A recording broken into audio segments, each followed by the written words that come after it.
Lake Fork's famous status for big bass makes it a world-class lake. We hooked a ride with fishing guide Michael Samples in search of landing a legendary Lake Fork largemouth. I went full-time guide about 4 or 5 years ago. Just before sunrise and ahead of a storm. I'm on the water for 245, 255 days a year. Lake Fork guide Michael Samples takes us to a spot he's scouted. I'm 43 years old and this is pretty much the only lake I fish. Samples is an ex-pro ball player and oil man. He left the oil fields so he could watch his teenagers grow. Well, I got tired of missing half their lives, Pat, so I do this full-time, so I do this full-time and give baseball lessons.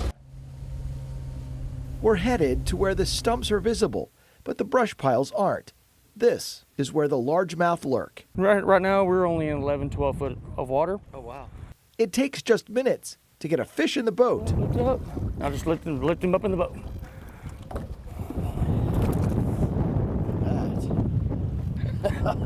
The next fish, the biggest bass I've ever caught. Wow! 1, 2, 3. The next bass has to wait. Lightning strikes loom, and the danger too close. Old Brett pulls up like he owns the place. 2 hours later, we're back on the water. Different spot. The wind gusty, just how Samples likes it. Because when it gets like dead calm out here, sometimes it can be challenging just to get a bite. The bite is slower, so we talk conservation. Samples remembers when Lake Fork was home to invasive hydrilla grass. Most of the grass now gone, but Samples says the hydrilla made the habitat better. Lakes really need that because it's like a nursery for the fish, for the fry and stuff. So after the spawn, it gives all those little bait fish and the fry, the baby bass and stuff, spots to hide, places to hide. And it just helps out the lake a lot. And helping customers catch fish is what guides do. Samples suggests another spot. He knows bass group up here, and it's his turn to show us how it's done. Wow. Nicely done.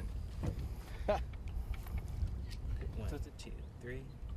And there's time for one more catch. Yes. Not big, but woohoo, finish out the day with the final little small bass. It's a baby bass compared to what we've caught so far today.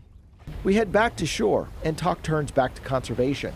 Samples runs a more environmentally friendly 4-stroke engine now on his boat and urges anglers to think twice before yanking a swallowed hook out of a fish. A fish can like pass and digest that hook. Fat, I mean, it will dissolve the hook. You just cut the line off above it if it's too deep to get it out, and that fish will survive. Modest said we caught the whole family. I guess we did. Lake Fork gets fished a lot, but guides like Samples credit Texas Parks and Wildlife regulations and its limit on the size of the bass you can keep on Fork. Anything between 16 and 24 inches has to be released. That means you have a better chance of catching a 3 to 7 pound bass like me on your next trip to Lake Fork. Mine was about a 5.5 pounder.